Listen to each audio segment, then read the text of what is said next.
The next time you're out walking around the streets of London, look up.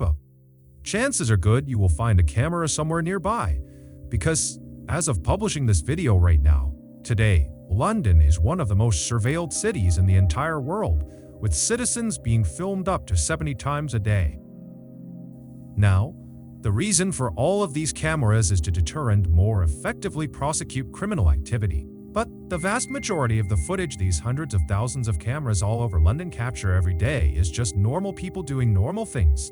But periodically, these cameras will capture people doing just horrible, illegal things. And today, I'm gonna tell you the story behind one of those types of videos. Now, at first glance, the video clip which we're gonna play will not be that shocking. But trust me, with context, it's horrifying. But before we get into that story, if you're a fan of the strange, dark, and mysterious delivered in story format, then you've come to the right place. Because that's all we do, and we upload once a week, so you don't miss any of our weekly uploads. Okay, let's get into today's story. On the morning of Friday, June 11th, 2021, in a suburb in the northwest of London, a man named David Klein woke up to his early morning alarm. David rolled out of bed, he got dressed, and he very carefully made his way downstairs to start getting ready for work. As David moved around this old brick house he was in, he was very careful not to make much noise because he didn't want to wake up his roommate, a 67-year-old widow named Deborah Chong. Deborah was technically David's landlord, but she didn't charge him any rent. The two had met in church, and when Deborah had learned that David didn't really have a place to live, she had immediately volunteered her house and told David to come live with her for free. David couldn't believe her generosity and immediately took her up on the offer. And then, after he had moved in, he learned that he was far from the first person who Deborah had allowed to come and live in her house rent-free. It would turn out Deborah, whose late husband had given her a ton of money in his will, felt like it was her responsibility and her duty to use her ample resources to house people that were kind of down on their luck. She said it was her way of serving God. Also, David got the impression that Deborah just liked having people living with her in her home. It made her happy. But David would notice a distinct change in Deborah's personality around the time the COVID-19 pandemic started in early 2020. At that time, Deborah, like many other people, was very concerned about this global health crisis and wanted to learn more about what was happening and what could happen in the future. And so, the way she did that is she obsessively began going on YouTube and began consuming COVID-19 related content and political content surrounding COVID-19 and the pandemic and lockdown. But instead of becoming more educated and well-versed on what was happening in the world, Deborah's constant consumption of COVID-19 related content on YouTube really just made her feel incredibly stressed out and anxious. And as David began to see firsthand, Deborah's sudden high levels of anxiety really began wreaking havoc on her life. Years earlier, Deborah was officially diagnosed with paranoid schizophrenia, which is a mental illness that causes bouts of psychosis, which is like losing touch with reality. Now, pre-COVID, pre-pandemic, her symptoms were so mild that she basically led a totally normal life. But once the pandemic started and her YouTube quest for information caused that spike in stress and anxiety, it caused a spike in her symptoms. So, she began suffering from frequent and lengthy hallucinations and delusions.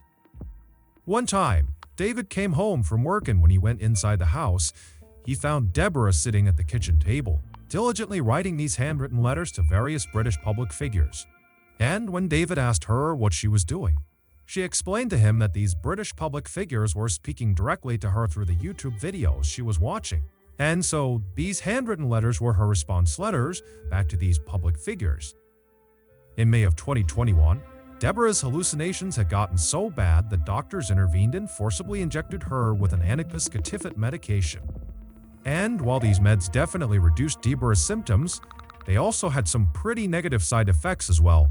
Namely, they totally curbed her appetite and they made sleeping really challenging.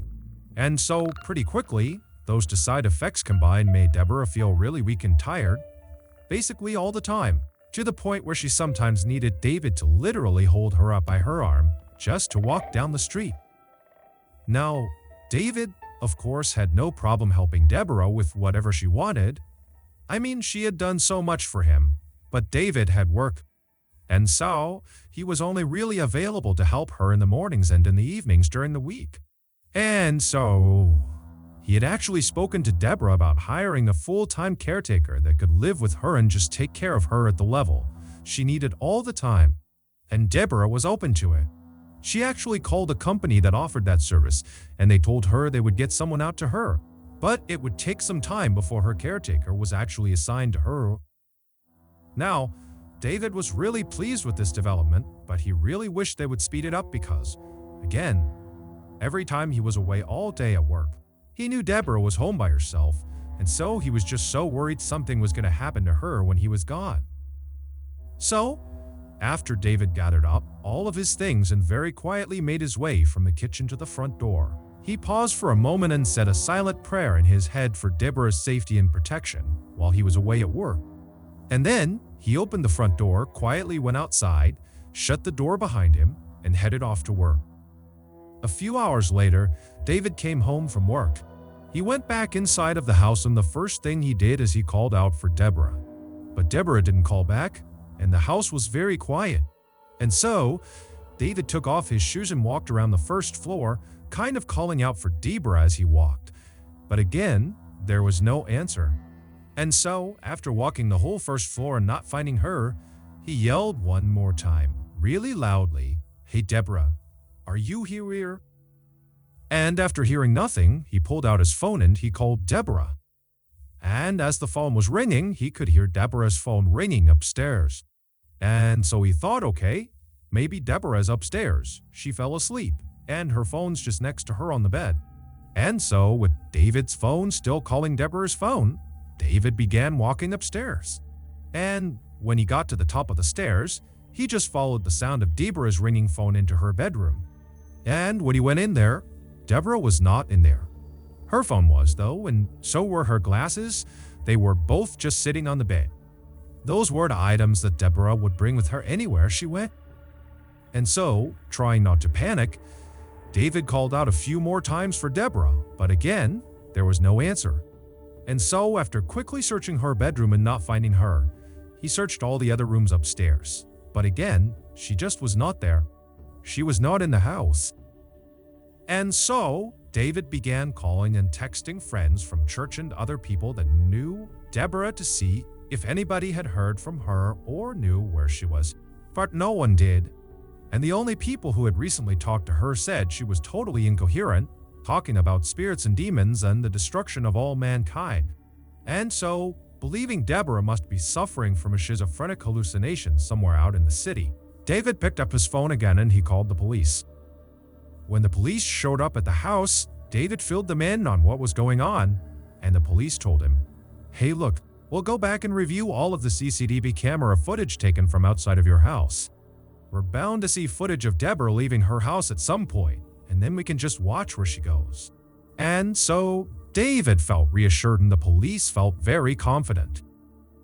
But when the police went back to the station and began reviewing all of the security footage taken from roughly outside of Deborah's house, there was no footage of her ever leaving the house. There was only footage the day before of Deborah going into the house, but she never left.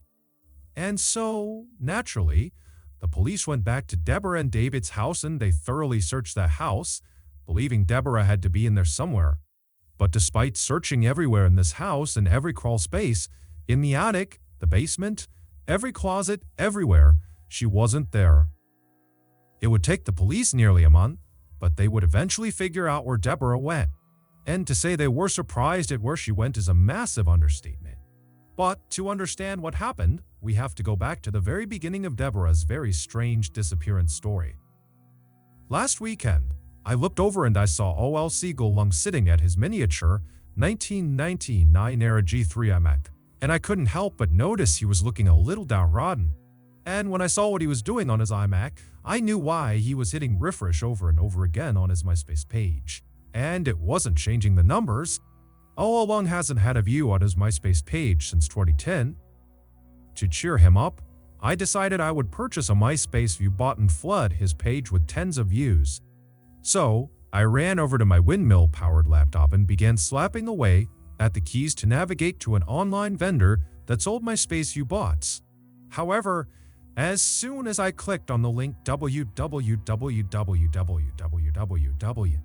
this website is a virus, not an online vendor for MySpace view bots. I knew I had made a terrible mistake. Unbelievably, that website was riddled with malware, and so, immediately, my windmill-powered laptop caught on fire and then sent shrapnel raining down on me. Luckily, Long was in the other room and he heard the commotion, and he leapt into the room and he pushed me out of the way just in time. And then, after the dust had settled, Long gave me a big hug and then slapped me right in the anti-tragus and said, "Papa, when dust an IGA UFGFRL ICE websites Clickstreet, then browse to NordVPN, which, of course in German means, Pop-up-us in German means, if you're going to keep clicking on dangerous websites, then you NordVPN." And boy, was Long right. A VPN, or Virtual Private Network, is a service that keeps you safe when you browse the internet, and NordVPN is the brand name in the VPN space. Not only will NordVPN keep your data safely behind their wall of next-generation encryption, but also, most importantly, they will block malware hosting websites and annoying pop-up ads and botnet control. So, if your online shopping seems to always turn into explosions and other various catastrophes caused by malware-hosted websites, then you need to take Long's advice too and sign up for NordVPN today. Right now, you can sign up for a 2-year plan at a huge discount, plus get 4 additional months for free when you go to NordVPN. MrBallen's, and it's risk-free with Nord's 30-day money-back guarantee. That's NordVPN. MrBallen's, or click the link in the description below.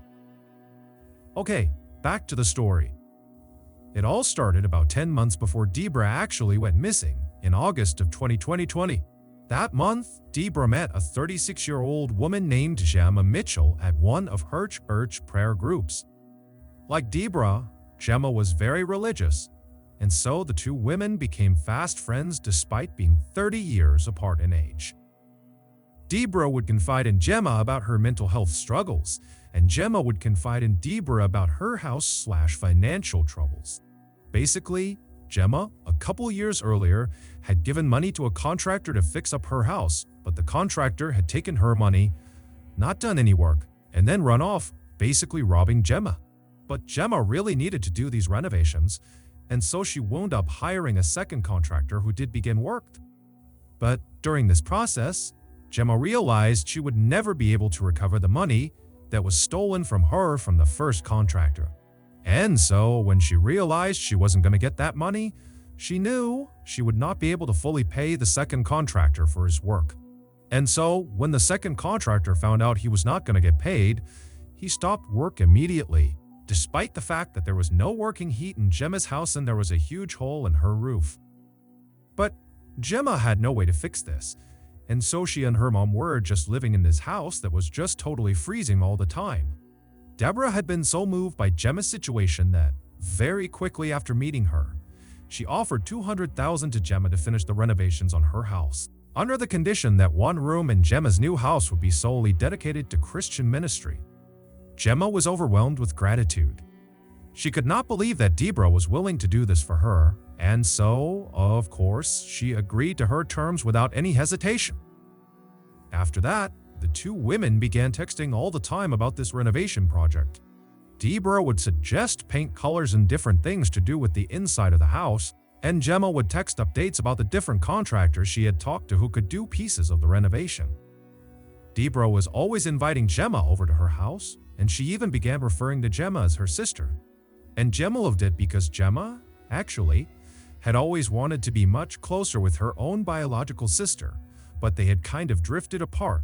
And so, for Gemma, Debra really did feel like the sister she was supposed to have. But their relationship was about to change drastically in May of 2021. So, 8 months after the two women met for the first time, and 1 month before Debra would vanish, Deborah was forcibly injected with that antipsychotic medication in order to combat her paranoid schizophrenia. And right after Deborah got this injection, she began reading Gemma totally differently. She basically stopped communicating altogether with Gemma, and then, in the rare times she would text Gemma, it was just to berate her about being a hoarder or being too messy and sloppy. Gemma didn't really know what to make of her friend's new behavior, but she knew, Deborah was going through a really tough time, and so Gemma just kind of took the abuse and didn't say anything. When Gemma did try to talk to Deborah by asking about the renovation project, which was quickly approaching on the horizon, Deborah would tell Gemma not to talk about it, that it was too stressful, and just don't bring it up again. And then, one day, Deborah just called Gemma out of the blue and said, "I'm not funding the renovation anymore. It's over. You're on your own." Gemma felt totally devastated and pleaded with Deborah to please reconsider, but Deborah was not about to change her mind. And in fact, on this call, she would tell Gemma, hey, you should just sell your house. And in fact, until you sell your house, don't contact me. And then Deborah hung up. Gemma didn't know what to do. She felt like she really could not sell her house because it was kind of like a family heirloom that had been passed down for generations. And so it just felt wrong to sell it. But on the other hand, without help, she would never have enough money to fix the house up. And so she was totally stuck, and she felt like her only option was to go to Deborah and have one more conversation, and just really plead her case and see if maybe there was some chance Deborah would change her mind. So, on the morning of June 11th, 2021, so this is the day that Deborah goes missing, Gemma showed up on Deborah's porch and rang her doorbell. She arrived just after David had left for work. A few moments later, Deborah slowly made her way to the door. She opened it up, she saw Gemma out there and asked, what's going on? And Gemma just very politely said, "Would you please let me come in?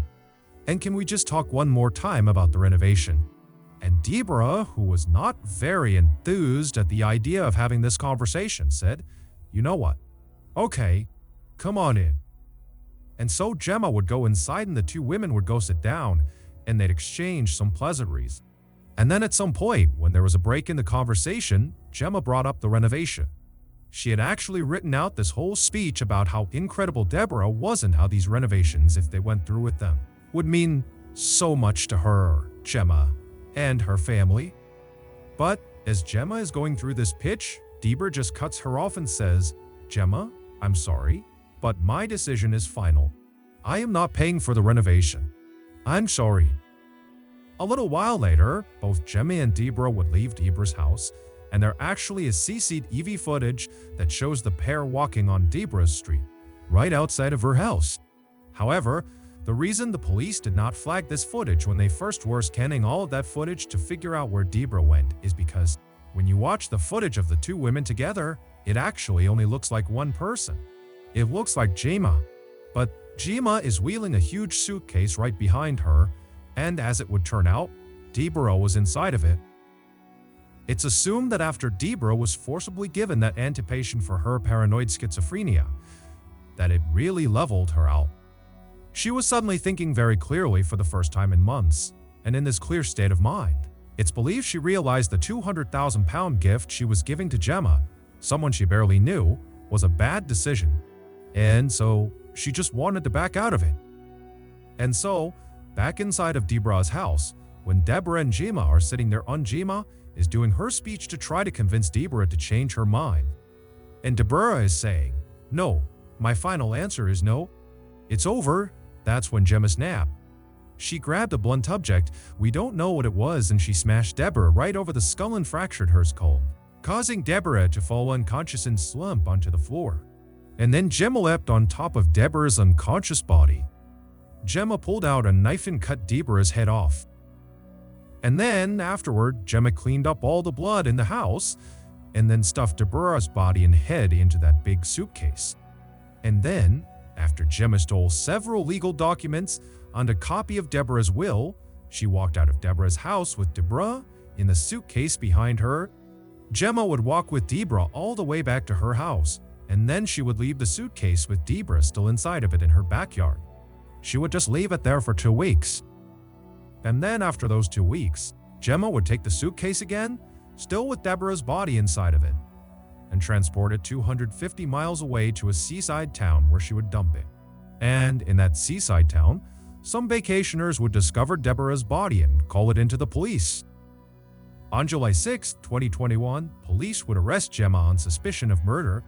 When they arrested her, they showed up at her house and used a battering ram to smash in her front door.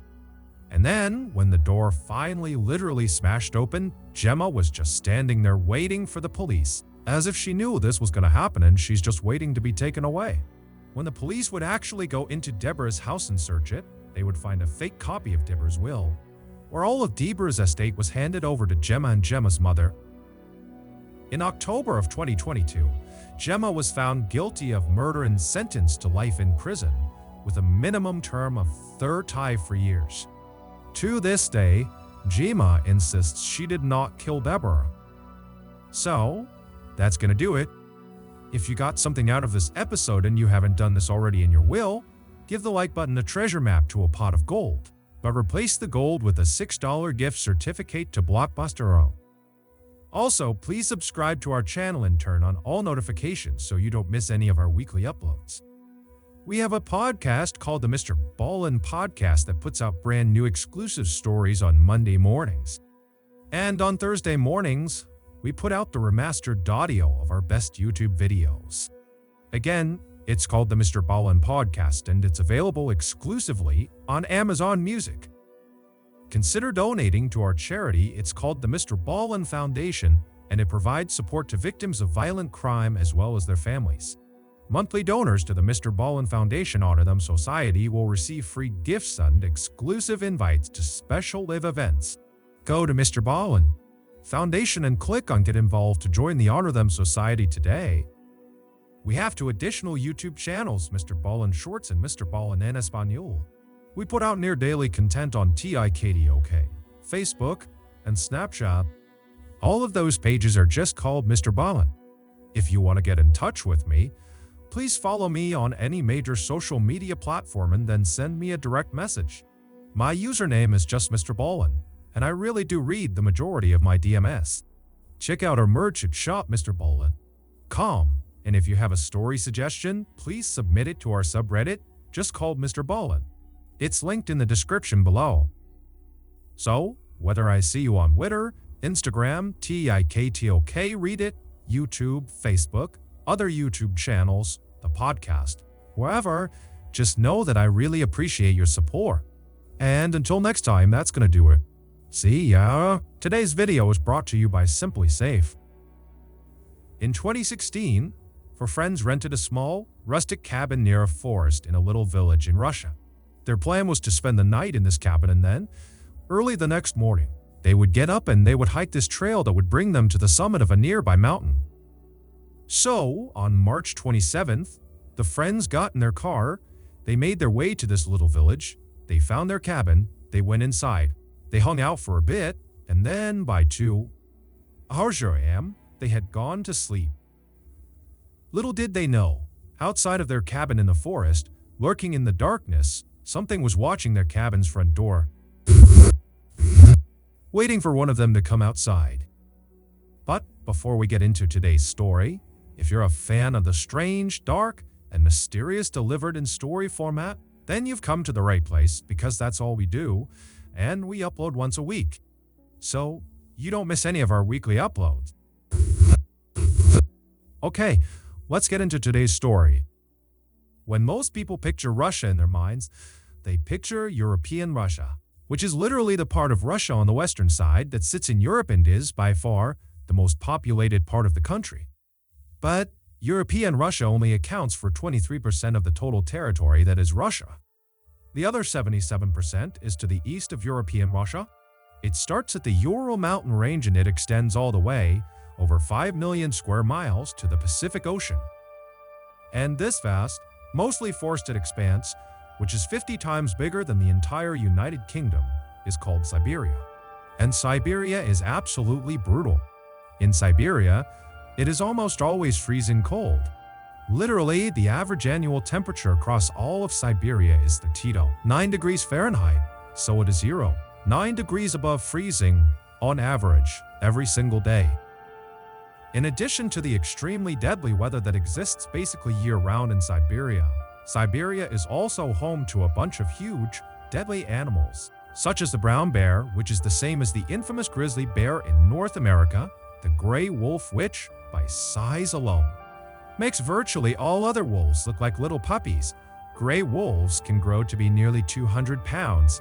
And of course, there is the highly intelligent Siberian tiger, who is perhaps one of the only predators on Earth that is known to seek out and kill people for revenge.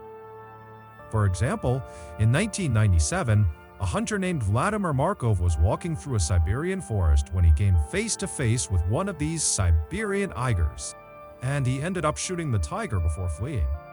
Except the tiger didn't die. Instead, it got up and secretly followed Vladimir all the way back to his cabin. And then this tiger camped out outside of the cabin until Vladimir came out again, and the tiger pounced, killed him, and ate him.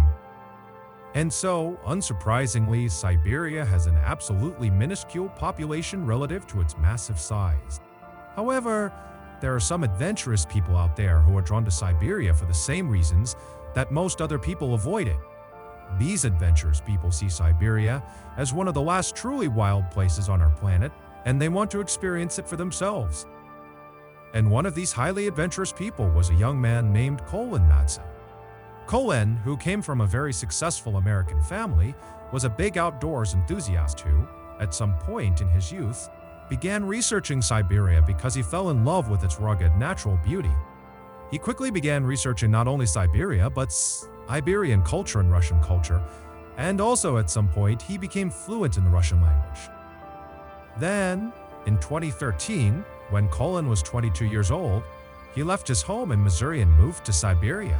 He settled in one of Siberia's few population centers, a city called Irkutsk, which is located in the southeast of Siberia and right along the edge of Lake Baikal, which is the world's deepest freshwater lake.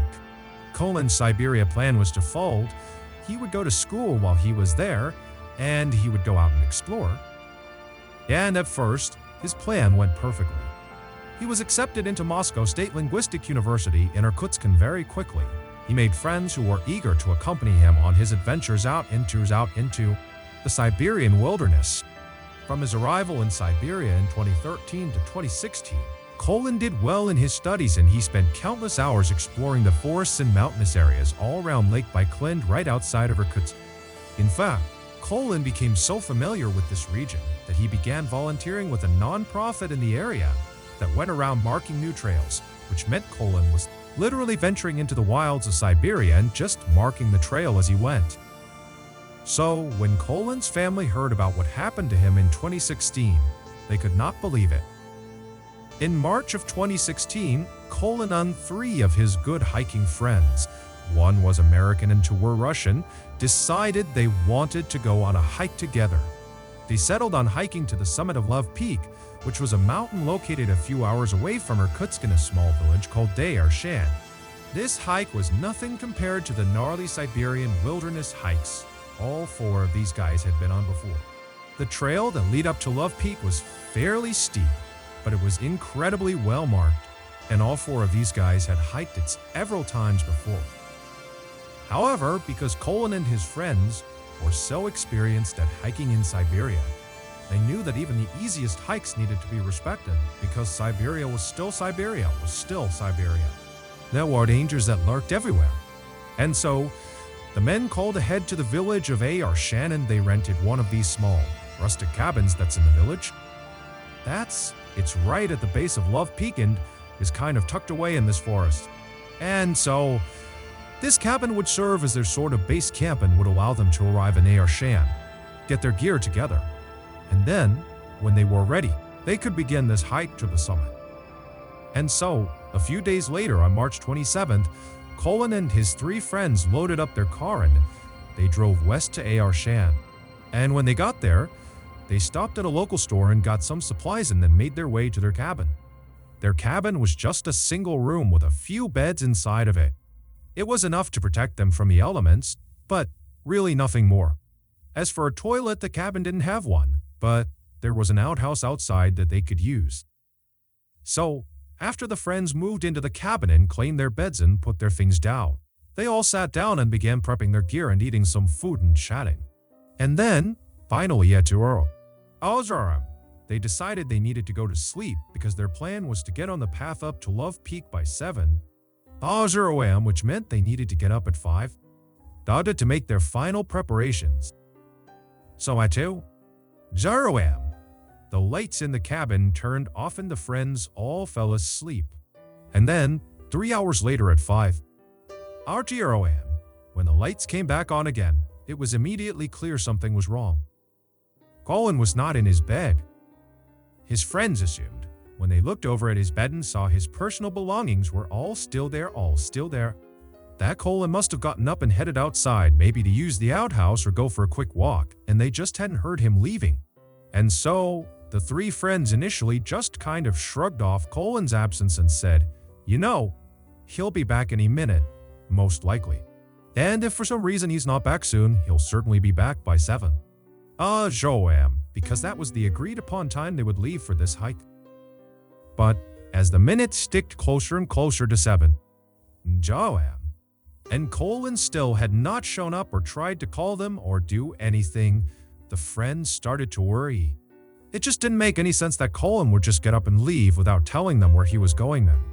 Finally, at 7 a.m., when Colin still had not shown up and the friends' cursory search of the outside area near the cabin had yielded no results, they decided they had to tell someone. And so, they wrote a note addressed to Colin and they put it on the front of their cabin door. And this note basically just told Colin, if you come back here and you see this note, know that we're looking for you. So, stay put or tell someone you're here. And so, after putting up this note, the friends left the cabin and they headed to the nearest police station where they reported Colin missing. The police would eventually launch this huge search in and around Shan, both in the forested area right around the village and then also up into the mountains near Love Peak. But despite this huge effort, no one could find Colin. At least not at first. A couple of months ago, I was laying in bed when I heard this strange tapping sound coming from my downstairs. Now, as I'm laying there, I'm trying to run through the different scenarios of what this sound could be, when this tapping sound gets louder and louder and louder. And louder. And then, all of a sudden, I hear the sound of glass breaking in my first floor. And so, I immediately leap out of bed, I run down the hall, I go downstairs, and I'm looking across my living room. And there, coming through my now broken window, was everyone's worst nightmare. I can't even say it. Everyone's worst nightmare. I literally can't even say it. It's so stupid. Was everyone's worst nightmare a great white shark wearing a special breathing apparatus who was carrying a crowbar, looking to rob my home. Carrying a crowbar, coming into my home to try to rob me. Now, luckily, I had prepared for this moment, and I had a Civil War-era cannon installed in my first floor, aimed at that window just in case this happened. And so, within seconds, I was firing that cannon off and missed her all. Land shark was land dead. Now, of course, most of you are thinking, come on, John, that's crazy, but that'll never happen to me. And you'd be wrong, because studies have shown 100% of all people in the world will, at some point, come face to face with a predatory land shark who is attempting to rob your home. And so, if that hasn't happened to you yet, it's time to prepare, and that means two things.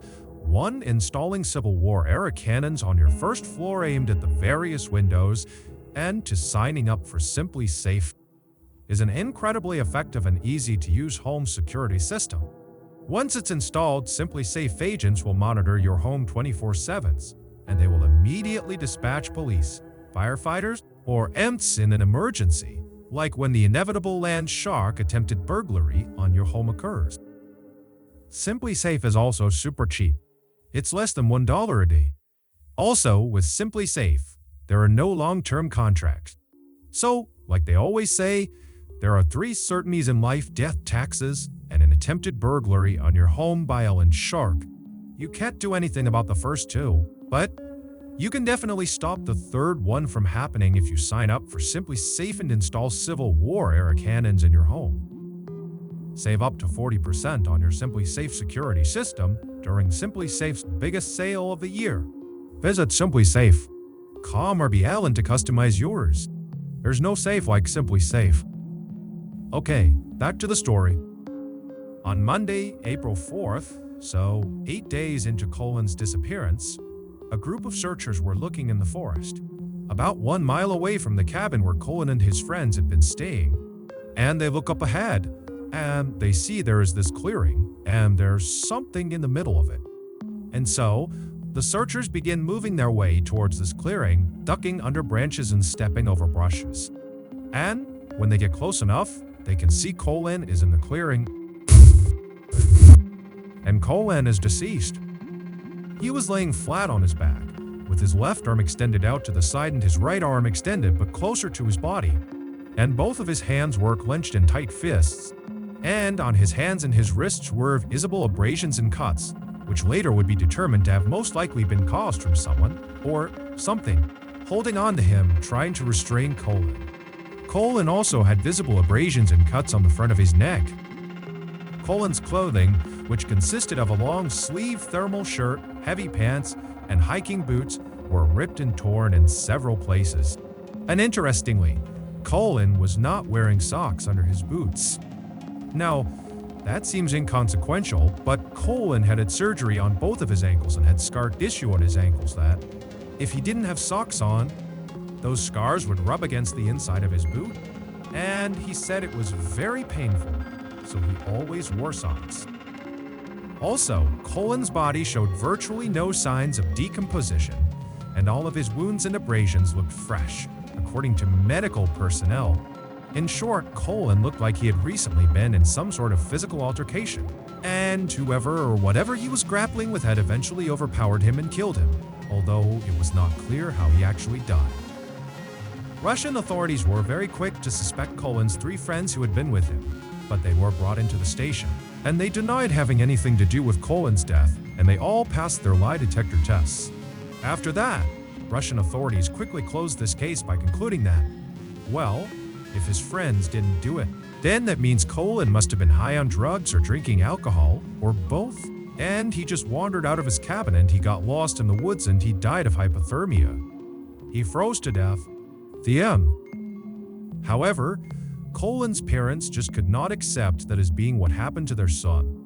There were a lot of reasons for skepticism, but the main one was that Colin was an absolute expert at navigating this particular region of Siberia. And so, the idea that he would leave his cabin for a quick walk or something, and get so completely lost that he would die 8 days later, seemed way too far-fetched. And so, Colin's parents hired a U.S.-based private lab to do a review of Russia's autopsy of Colin, to give their opinion if the autopsy was accurate or not. And this U.S.-based lab pretty much immediately found that the Russian autopsy was not remotely accurate. Number 1, Colin was not under the influence of alcohol or drugs. He was sober, although technically, he did have very small amounts of THC in his urine. THC is the chemical that is found in marijuana, but the amount was so little, it basically meant he had consumed the THC days before he went missing. And so, he would not have been remotely affected by that small amount of THC in his system. Number 2, the lab determined that Colin almost certainly did not die from hypothermia. Instead, all signs pointed to Colin dying from being suffocated, meaning he was murdered. Someone crushed his airway or in some way restricted him from breathing, and that's what killed him. And 3, based on the lack of decomposition, the freshness of the injuries on Colin's body, and the lack of animal predation on his body when they found him, it indicated that Colin did not just wander out of his cabin and immediately die somewhere in the forest. Instead, he was alive for most of the time people were looking for him, meaning when they found him, he likely had died within hours of being found. And so, these findings by this U.S.-based lab kind of created general theory about what must have happened to Colin.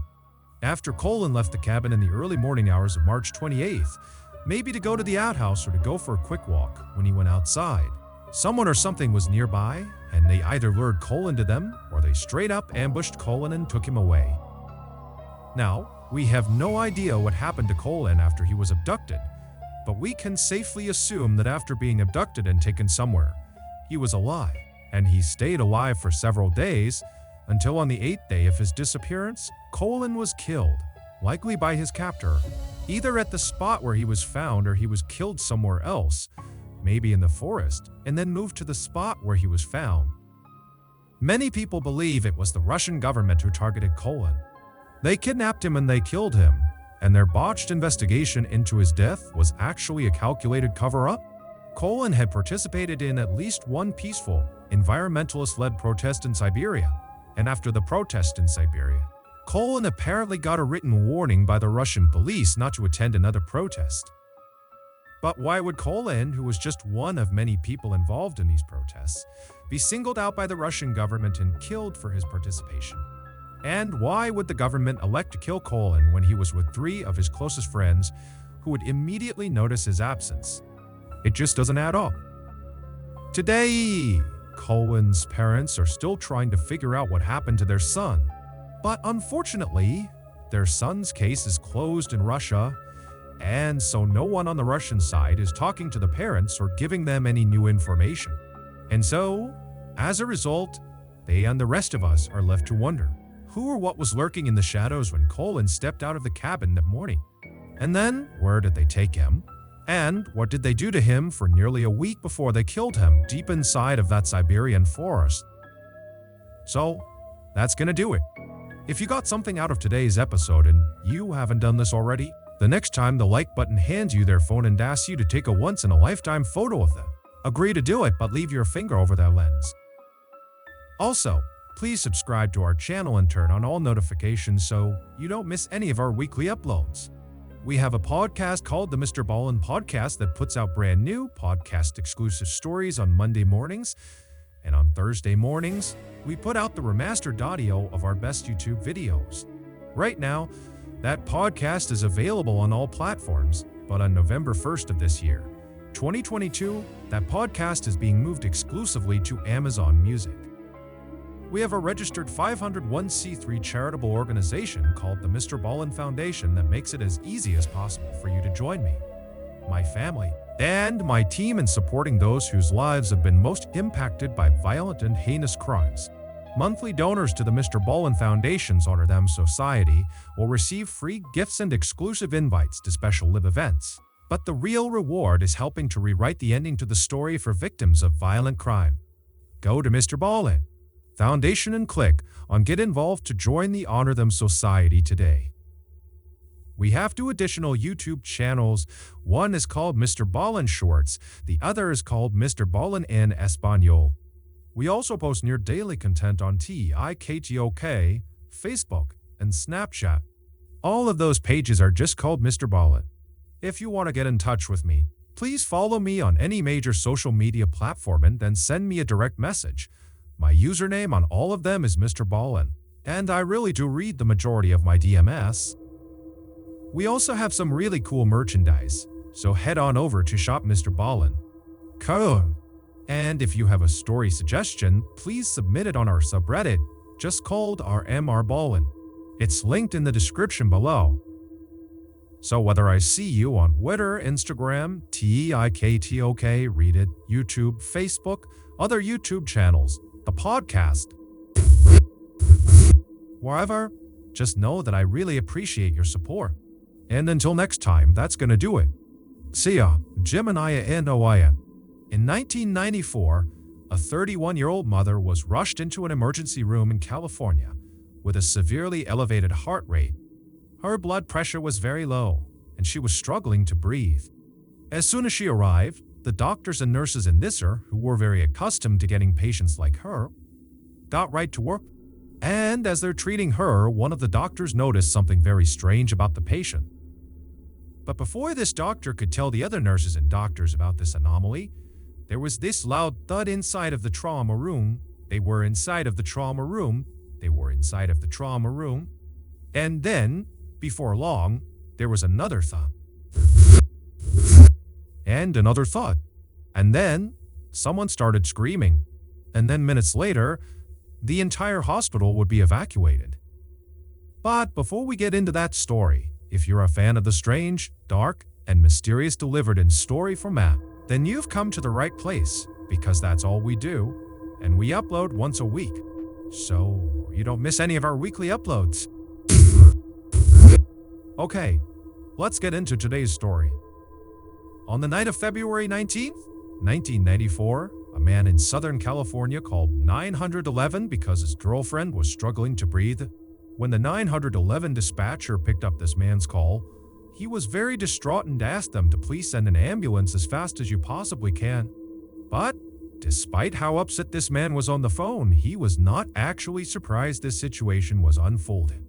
His girlfriend, 31-year-old Gloria Ramirez, had been diagnosed with terminal cervical cancer just 6 weeks earlier, and the doctors had told her that she likely did not have much time left. And making this even more tragic, Gloria had actually gone into the hospital a few years earlier with symptoms and signs that she likely had cancer. But the doctors missed it. Had they caught it back then, they likely could have saved her. Still, after receiving her very grim diagnosis just a few weeks earlier, Gloria had resolved to fight her cancer as best as she could. After all, she had a lot to lose. Gloria had 2 young kids. She had a boy and a girl who were 9 and 12 years old, respectively, and Gloria absolutely adored them and really devoted her life to them. In the evenings, she would play with them and help them with their homework, and the whole time she'd be cracking jokes to make them laugh and smile. And then, even when Gloria was not actively parenting her kids, she was always a very positive presence in their lives. She was optimistic, she was happy, she was upbeat, and oftentimes she could be found wandering around with a big smile on her face, singing a religious hymn to herself. So when Gloria got this terrible news that she had late-stage cancer, she was obviously terrified and sad. But she was also very determined to find a way to survive, because she knew her kids still needed her. Around the time Gloria was diagnosed, her doctors told her she would begin radiation treatment for her cancer at the end of February. So she had a few weeks to wait.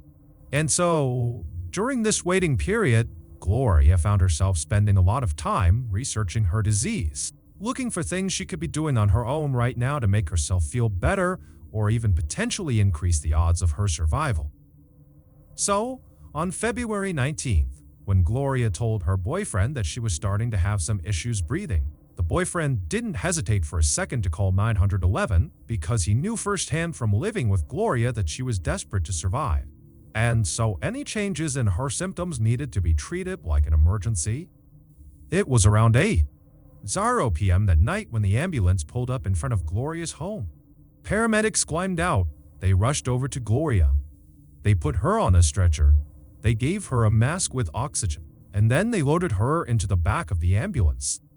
And then seconds later, they were flying down the road with their sirens blaring while they sped toward the hospital in Riverside, which is a city about an hour east of Los Angeles. One of the paramedics on board the ambulance called ahead to the Riverside Hospital emergency room to talk to one of the doctors. And the doctor who answered was a 33-year-old woman named Dr. Julie G. Orchinsky. And she loved her job. She loved the thrill and excitement and challenge of working in a big city emergency room. And so she takes this call.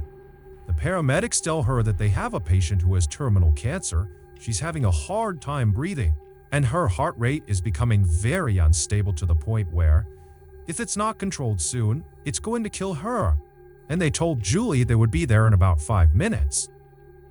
And so Julie, she hangs up the phone and immediately began preparing for receiving a critical patient, as well as getting trauma room 1 ready, which is where Gloria would be treated. Now, as bad as this situation was for Gloria, for Julie and the other nurses and doctors in this emergency room, this was kind of business as usual. They were used to receiving patients that were in very rough shape. And so, as Julie and the rest of her medical team waited for this ambulance to arrive, none of them were worried that they wouldn't be able to handle this patient.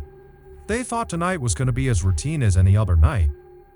However, they would be very, very wrong. The ambulance ride took about 15 minutes, so they pulled into the Riverside Hospital right at 8:15 p.m. And as soon as the ambulance came to a stop, the paramedics jumped out. They ran around to the back, they opened up the back doors. They pulled Gloria out, still on her stretcher, and they pushed her as fast as they could through the doors into the emergency room. Once inside, Julie and the rest of her team, they took Gloria and they pushed her left, down a hallway, into trauma room 1.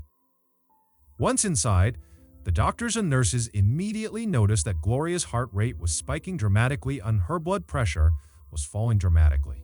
So, Julie and her team began administering a standard set of treatments for someone in this condition. They switched Gloria's oxygen mask she had been using on the ambulance ride for a more powerful one. They gave her painkillers, sedatives, and drugs to help steady her heartbeat. And at first, the treatments seemed to be working, because pretty quickly Gloria's heartbeat began to level out. However, it didn't last. Soon, Gloria's heartbeat was racing so insanely fast that all of these alarms were going off on her heartbeat monitor. Knowing they had to act quickly, Julie and her team began removing Gloria's t-shirt in order to administer electric shocks to her chest with paddles. This is a way for doctors to kind of reset a patient's heartbeat. As the nurses got the electric paddles ready, they and the rest of the medical team suddenly noticed strange things about Gloria. The first was that Gloria seemed to be emitting this strange, garlicky smell from her mouth. Second was Gloria's skin looked very greasy. However, despite the entire medical team taking note of these two things, no one thought they were significant. Lots of patients suddenly are brought into the ER and very rarely do they have a chance to shower or brush their teeth beforehand. And so, they figured that was the reason she looked and smelled that way. Finally, the big electrical paddles were ready, and so the nurses placed them on either side of Gloria's heart, and then they began sending powerful bolts of electricity into Gloria's chest. While the nurses worked on Gloria's heart, other members of the medical team needed to assess Gloria's overall condition. And so, to do that, they needed to draw her blood. So a nurse took an alcohol wipe and cleaned a small spot on Gloria's arm. And then she took a syringe and jabbed it inside of Gloria and began to draw. And as soon as she did, this trauma room 1 filled with a new smell. There was a chemical smell, and Julie immediately noticed it. And she looked over at the nurse doing the blood draw and she said, "I think it smells like ammonia in here." And the nurse who was doing the blood draw kind of scrunched her face up in disgust and nodded in agreement. The nurse finished the blood draw and then handed the blood vial to Julie. And as Julie was taking this blood vial from the nurse, she noticed the nurse looked suddenly very confused and very disoriented. Her eyes were kind of flickering, and she was staring straight ahead like she didn't know where she was. And so Julie, she sees this in the nurse, and then she glances down at this blood vial in her own hand now, and she sees something she's never seen before. The blood inside this vial, Gloria's blood, was full of these small white crystals. But before Julie could tell anybody else in the room about these strange crystals in the patient's blood, the nurse who had done the blood draw went from being dazed and confused to collapsing on the ground. Luckily, another doctor had seen the nurse starting to collapse and devout and caught her right before her head hit the ground. This collapsed nurse was very quickly placed on a stretcher and wheeled out of trauma room, so the other doctors and nurses could focus on Gloria, who was obviously dying. And so Julie, who was still just standing in the middle of this room holding this vial of blood, was wondering what the heck just happened to her colleague. And she's also looking down at these crystals thinking, "I've never seen this before. What does this mean?" And right as she was about to flag one of the other medical team members over to look at it, Julie began feeling very nauseous and her head started spinning, and then she felt like she might collapse. And so, not wanting to cause any more distractions for the main team, she quickly placed this vial of blood on a nearby tray and then she quickly made her way out of trauma room 1 and sat down in a nearby chair. And as soon as she sat down, another staff member at the hospital who had not been inside of the trauma room ran over to Julie and asked her, "Hey, are you okay?" And Julie, she looked up at the staff member and she tried to speak, but she couldn't. And then her eyes rolled back into her skull, and she slumped forward and fell to the ground. And at the same moment that Julie was collapsing outside of Trauma Room 1, inside of the trauma room, there was another thud as another nurse collapsed. And then another. And then another. And before long, screams were coming out of Trauma Room 1 as people inside who had not collapsed yet are looking around, seeing their colleagues just dropping like flies for no reason. And so, pretty quickly, the call came out over the hospital intercom to evacuate the hospital. The only people that would stay back would be a skeleton crew of doctors and nurses. And Gloria, because they felt like moving Gloria outside right now would likely kill her. We need to save her right now. Outside the hospital, the parking lot very quickly filled up with doctors and nurses and other sick people on stretchers. People were screaming and crying, sirens were blaring, and the medical staff that was still healthy was running all over the place, looking for supplies to help treat their co-workers.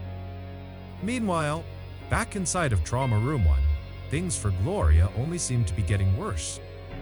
The 4 doctors and nurses who had stayed back continued to administer more drugs, more shocks to her chest, more oxygen.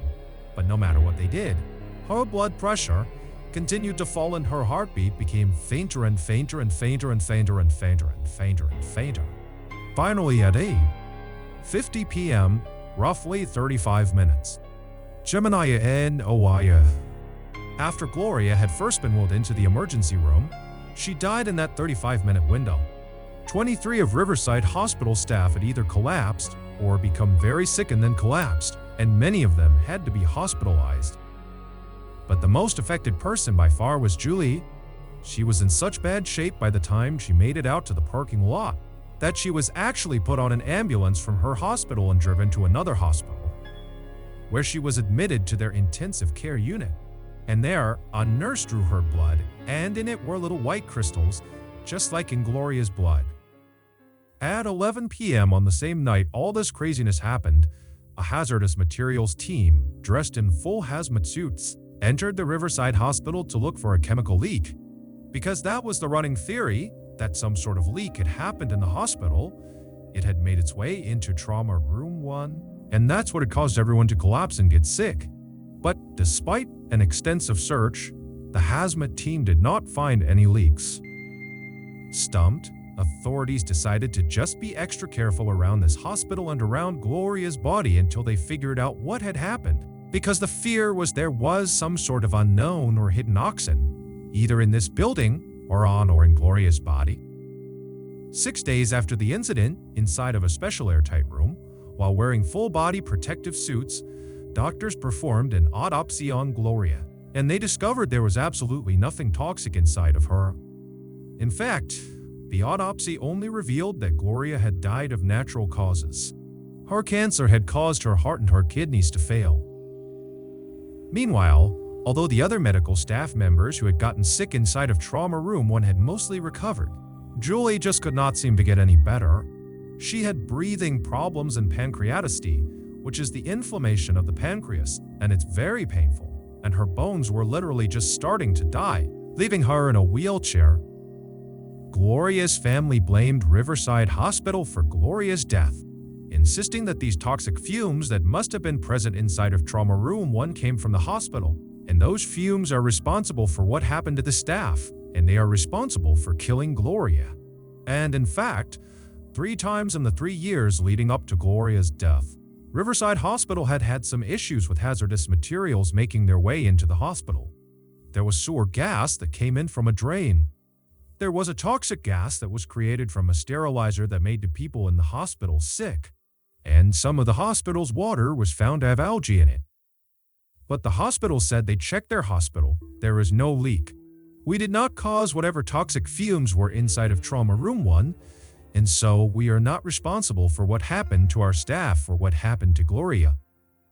Riverside Hospital would be searched again and again for some sort of leak. Also, Gloria's home would be searched for toxic gases, and Gloria would be autopsied 2 additional times. But no one could find anything toxic anywhere. So eventually, California's Department of Health and Human Services came forward and said they had the answer to what had happened inside of Trauma Room 1. They said it was mass sociogenic illness. Mass sociogenic illness is when a group of people all believe they have the same illness, even though there's nothing wrong with any of them. It's caused by fear and anxiety. Basically, the state of California was saying that Julie and the other 22 staff members who had gotten sick and collapsed had just pretended they were making it up. As for Gloria, they said she just died from her cancer. Now, of course, this explanation made a lot of people unhappy, like Gloria's family and, of course, Julie, whose medical problems were very well documented. She couldn't walk anymore because her bones were literally dying. And so Gloria's family and Julie said, "You know what? We think the hospital is covering something up, and we are going to sue." But before they did, an obscure lab located just outside of San Francisco, California, it was called the Forensic Science Center, was called in to do yet another investigation into what happened inside of Riverside Hospital. And what these scientists found would make history. Here is what they discovered after Gloria was diagnosed with cancer. She began researching not only her disease, but also alternative treatments that she could do on her own. Before she began her radiation treatment at the end of February, and according to the scientists of the Forensic Science Center, Gloria must have begun using a well-known, controversial home remedy to help with her pain. It was called dimethylsulfase, or DSOMO for short. In the 1960s, DSOMO was prescribed to treat pain and anxiety, but as it became more popular, it was discovered that it could cause eye damage. And so the government said you can't use this anymore. But even though DSOMO was no longer available as a medicine, it was still being sold in gel from inside of hardware stores as a heavy-duty degreaser. And it was this type of DSOMO, the gel form, that Gloria had begun rubbing all over her skin, head to toe. This was the reason when she arrived in the emergency room, her skin looked greasy because she was literally covered head to toe in this gel. It was also why her breath smelled like garlic, because after DSOMO is absorbed into your bloodstream, you emit a sort of garlicky smell, both through your pores and out of your mouth.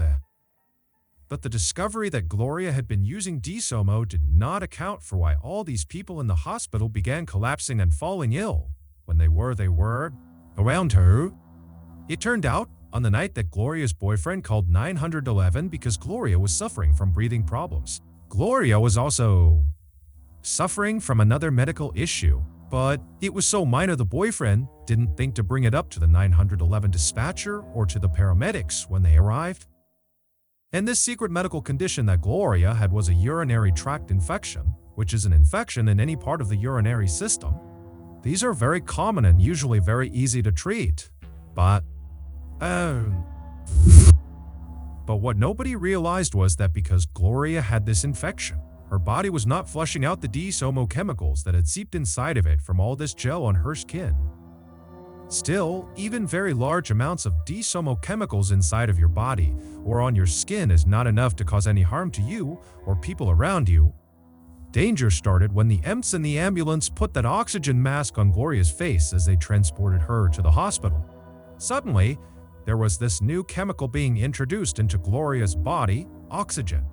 And the scientists from the Forensic Science Center said this new chemical, oxygen, began interacting with the DSOMO chemicals trapped inside of Gloria's bodies, and together they formed a new chemical. Now, if Gloria had gotten to the hospital and responded more positively to the treatments and medicines that the doctors and nurses at the ER gave her, then Julie and the rest of the staff inside of that hospital would never have gotten sick.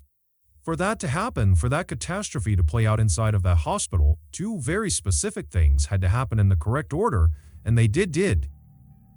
First, there was the electric shocks.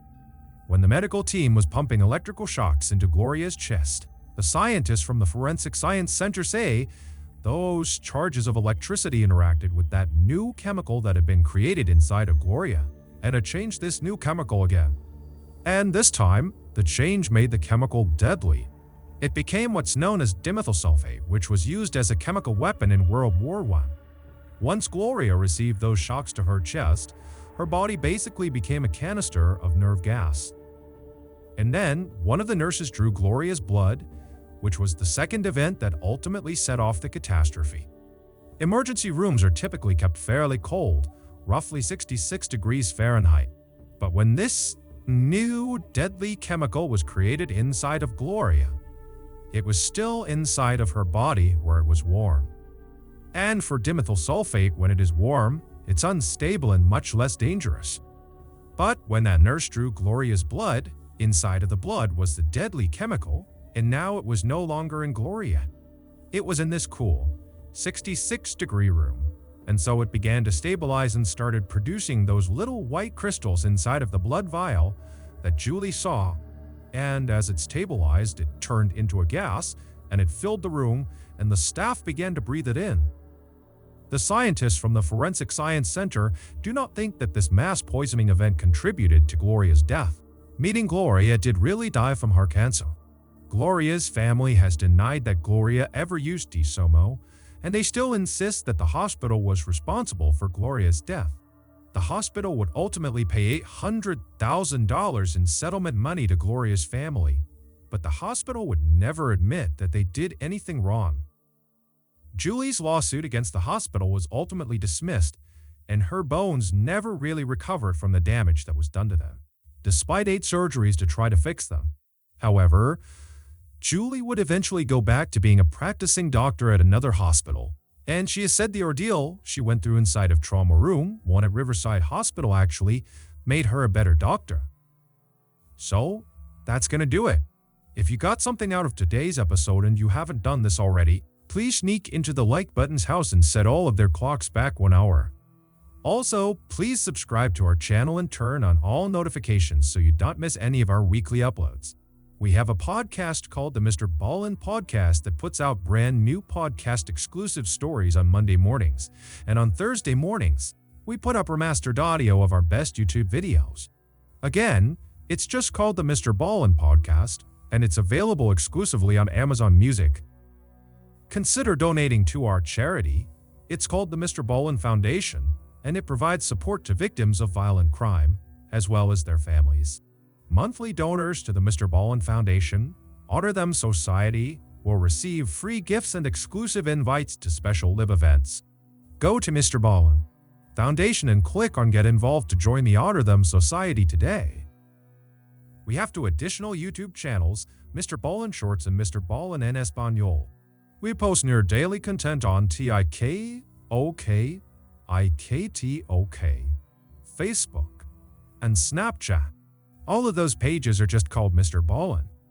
If you want to get in touch with me, please follow me on any major social media platform and then send me a direct message. My username is just MrBallen's, and I really do read the majority of my DMs. Check out our merch at shopmrballen.com. And if you have a story suggestion, please submit it to our subreddit, just called r/Ballen. It's linked in the description below. So, whether I see you on Instagram, Twitter, TikTok, Reddit, YouTube, Facebook, other YouTube channels, the podcast, wherever, just know that I really appreciate your support. And until next time, that's gonna do it. See ya.